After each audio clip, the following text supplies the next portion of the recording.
Cool. Okay. So good morning. My name's Ollie Sharpe, VP of Revenue, as James said. And I'm going to be talking about the leader I aspire to be. Now, that picture obviously isn't me. I think if I looked that good in a suit, I'd be wearing one every day. But this is about aspirations. So this all started when one of my reps asked me, what are the top 5 skills to become a VP? My first thought was, if I knew that, then I might actually know what I was doing. But it got me thinking, and I wanted to provide an answer. I turned it on its head and thought, what do I aspire to be as a leader?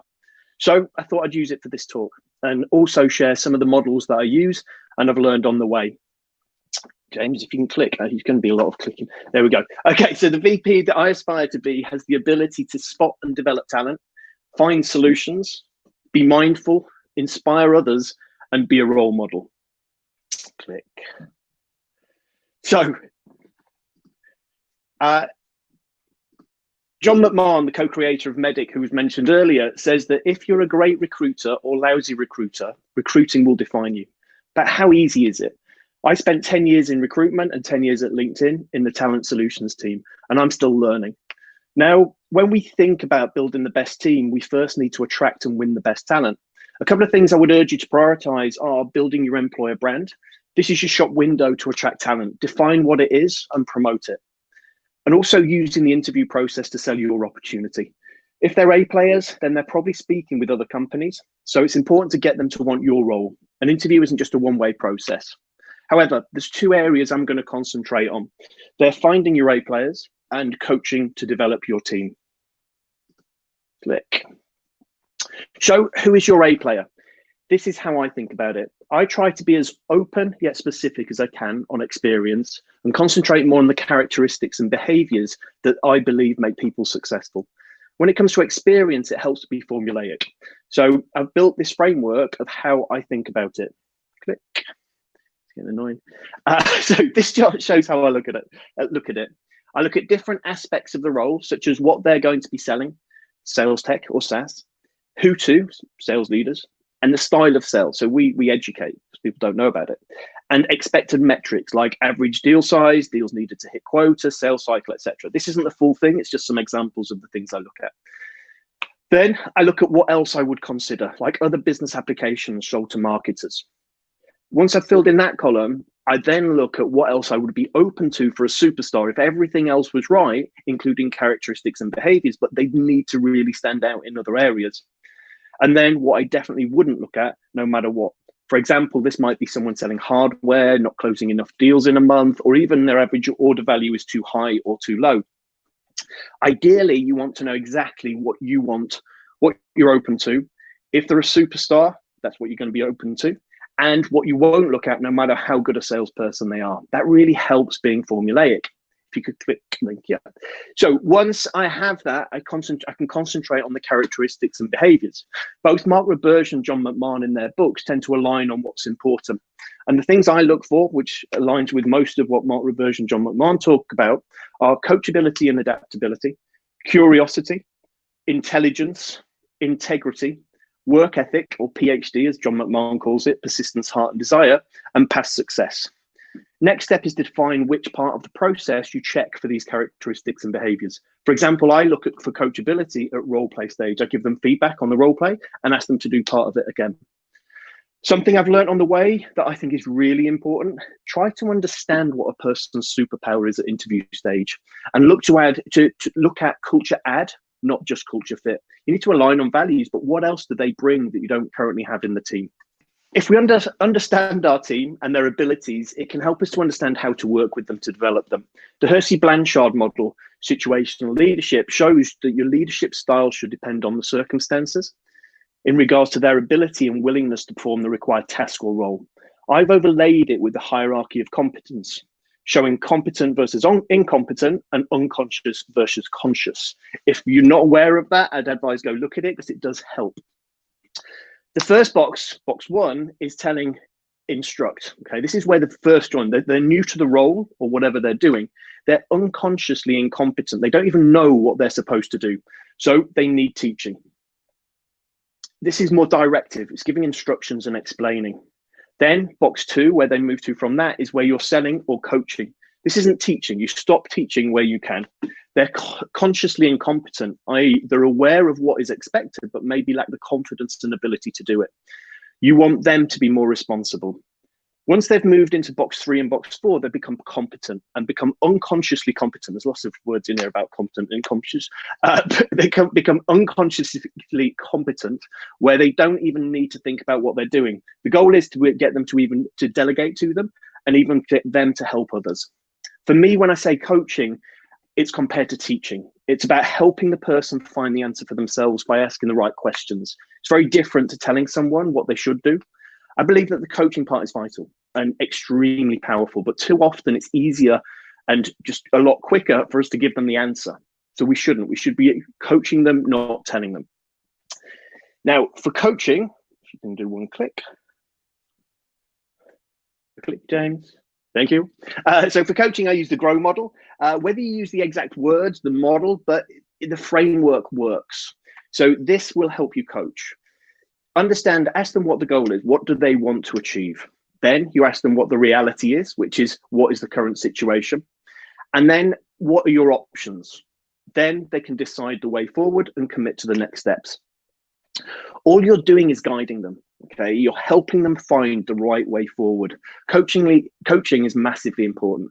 Helping someone find the answer empowers them and gives them the confidence. Click. So as leaders, we should find solutions or help others find solutions and remove barriers. But also lots of times people are too busy to even know what to do, what to prioritize, and even what to start to find a solution for. So this section is about you and your team when you can't see the wood for the trees, helping to find the right path and even clearing the path for them. As a coach, we should help them find the answer, whether finding a solution to a problem, what they want to do in their career, or what they should prioritize. By sharing tools and structures, we can help them to do it themselves. We can help them build resilience and their own problem solving and structured thinking skills. Using structure makes it simple, and using them to coach makes it easy. You just have to ask the right questions. So I'm going to look at a couple of models to structure how you help to solve problems and work out what to prioritize.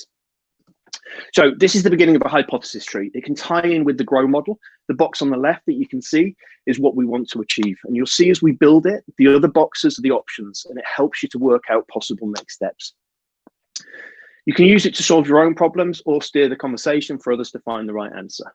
You start at the left with the problem statement or question. What are you trying to solve or achieve? Preferably in the form of a question. In this case, how do we become more profitable? And I've simplified it just to show you. Then you move step by step, constantly asking how and how else. See it like a maths problem. Click. So in the answer to the question, we can either increase revenues or decrease costs. Click again. Okay, and so how do we increase costs, for example, and so on. Click again. It should follow something called MECE, which is M-E-C-E. That means mutually exclusive, collectively exhaustive. Okay, let me explain that. So the components at each level shouldn't overlap. There shouldn't be any overlap between them. So they are mutually exclusive. And they cover every single option. So they are collectively exhaustive, so MECE. By brainstorming each branch, you can ensure it becomes collectively exhaustive. When you eventually get all the way to the right-hand side, you can start to eliminate certain options and work out the best solution. And click. There's often a lot of confusion around what to try and solve first and what to prioritize before you've even started to think about a solution for one of your problems. So this is a prioritization matrix. It's similar to the Eisenhower matrix, but that maps importance versus urgency and is great for smaller tasks to work out if or when you do it. Whereas this can be used to prioritize accounts, opportunities, projects, and many other things. On the y-axis, you've got the size of price, which is what it's worth. What are the benefits? This could be revenue, strategic impact, or even impact on own career, as long as it's consistent within one matrix. On the x-axis, you've got likelihood of success, which should take into consideration everything that could impact the success, such as internal resource, client commitment or adoption, or even your own skills. If something is if it's got a high likelihood of success and a high size of prize, it's a home run, do it. If it's low likelihood of success and low size of prize, bin it. And if big bets are a gamble, small wins should be easy. An example of this might be the accounts that an account manager has. They'd map them, all of the accounts in the matrix, looking at potential revenue versus likelihood of success down to client commitment, etc. This way they can work out where to spend their time and efforts. Okay, James.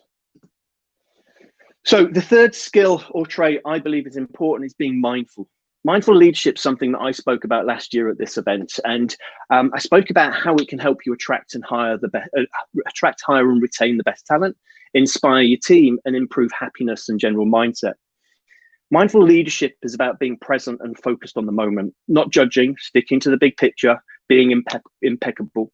One thing that I think is really important is leading with equanimity. So this is leading with calmness and composure, especially in difficult situations. I think most of us have experienced that leader that when things are good, they're on a high, but when things go bad, they change. By leading with equanimity, you develop resilience within your team, but also people can be more open and don't hide the bad news. But two things mindful leadership relies on knowing yourself and understanding others. Knowing yourself is about understanding yourself and how others see you. I think it's so important to know your strengths and weaknesses, especially when building a leadership team around you. You don't build everyone with the same strengths. You look at your own weaknesses and fill those holes. Understanding others is about being mindful and compassionate of others. So how do we get to know and understand ourselves? The Johari window is a technique that helps people better understand their relationship with themselves and others. It's created by two psychologists. The standard exercise is to choose words to describe the person. It's done by the person themselves and people that might know them, whether they're in their team or whatever. Then you can work out what traits fit in each box. For example, what is known to self, right, the person, but not known to others, this is what we keep hidden. Okay? We only know ourselves. What is known to others, but not to self, these are our blind spots, something about us that we're not aware of. Research shows that the most effective leaders are constantly working to expand their open area. This is things that are known to self and to others. Ways of doing this include gaining feedback from others, moving things from blind to open, and also opening up and sharing things about yourself that others don't know, moving things from hidden to open. Both of these have significant benefits. Click. When it comes to understanding others, a good place to start is understanding how people react to change. The Kubler-Ross change curve was originally a model that shows the stages of emotions when going through grief, experiencing grief, but it also holds true when it comes to the business world. Every organization goes through change in one way or another, and that change can be down to internal or external factors. More often than not, it does impact employees. At first, they'll experience shock, denial, and frustration, and then hit a low before their morale and competence starts to increase. As leaders, the more that we understand them and the emotions they're experiencing, the better we will be able to support them, and the sooner we can help them to adapt to change. When lockdown first happened as a business, we taught everyone the change curve so that they could understand their own emotions and what they were going through. We found that they accepted them and quickly adapted. The easier it is for employees to move along on their journey, the easier it will be for the organization to move towards success. Click. Okay, so inspire others. I know there's something I've found important in leaders is their ability to inspire me to do and be my best. But how and why? It's really hard to explain what it is that makes someone an inspiring leader. And did I feel inspired or motivated? So what is the difference between inspiring and motivating? The word inspiration comes from the Latin word inspirare, which means in spirit or divine guidance. So inspiration is something that we feel on the inside, while motivation is something from the outside that compels you to take action. Inspiration is a driving force, while motivation is a pulling force. I've found people that inspire me to be good communicators, supportive, compassionate. They made me feel heard, empowered, supported, and much more than that. But basically, they bring people with them when they lead. But one thing they've given me and provided me is the purpose. They've helped me understand what's in it for me. But what is purpose? So what is purpose and where do we start? So Simon Sinek explains in Start With Why that people don't buy what you do, they buy why you do it. Our purpose is our reason for being. The pursuit of one's purpose is about the desire to make meaning and achieve fulfillment, to live a life that fully realizes our talents and to look back upon our life's work with satisfaction. This is the purpose discovery model, or purpose graph. You can use it to find the purpose for a company, team, or individual. When you find something that you enjoy, that you're good at, where you can make an impact and get paid, then you may have found your purpose. I enjoy sales and leadership, and also creating something. I'm less bad at it than I am other things. I can impact an industry that I actually love, hopefully impacting things I care about, like mental well-being, diversity, but also while developing others. And I get paid for it. That's why I smile a lot. That's why I believe I've actually got a purpose in my job. As leaders, we should help our teams connect with their own purpose, their own why, and help them to keep that purpose front of mind. I feel it's important to connect your team's purpose, or even the purpose of the individuals in your team, up to the organizational level. Something that can help you do this is the OGSM framework. One click, thank you. So quite similar to OKRs, the OGSM framework can help you drive purpose across your business.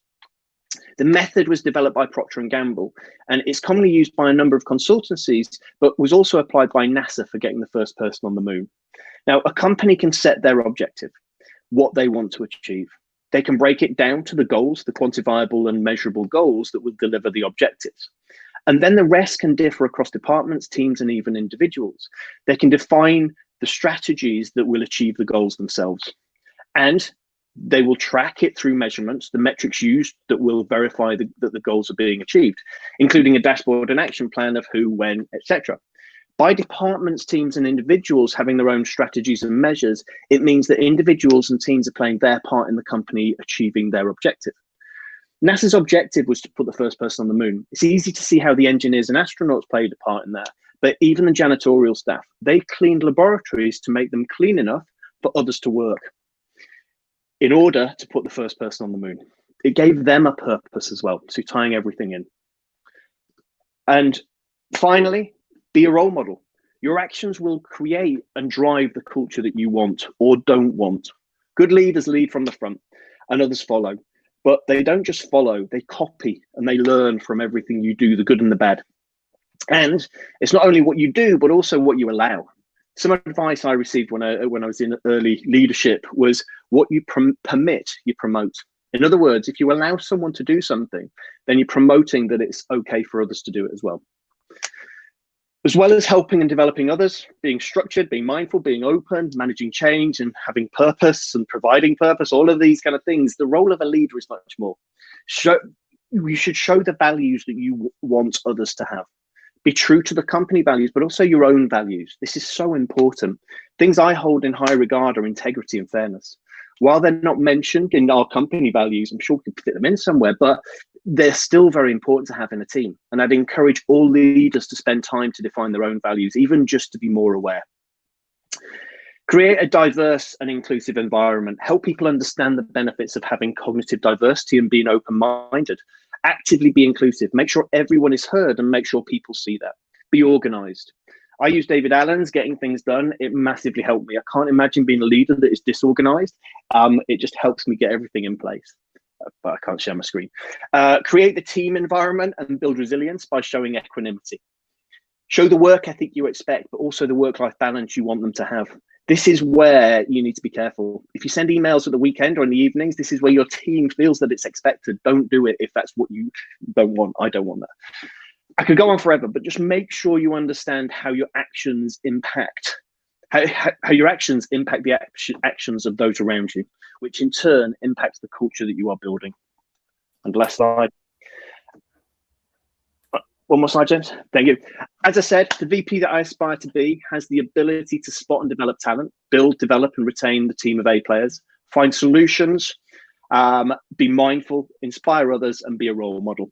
I still have some way to go on my journey in many areas, such as I need to slow down and take time to coach instead of telling. I need to spend more time on what's important, not just what is urgent. I need to be a better role model when it comes to switching off and taking breaks. The list is long, but thank you for listening. I'll continue my journey and hope you've learned something from what I've shared.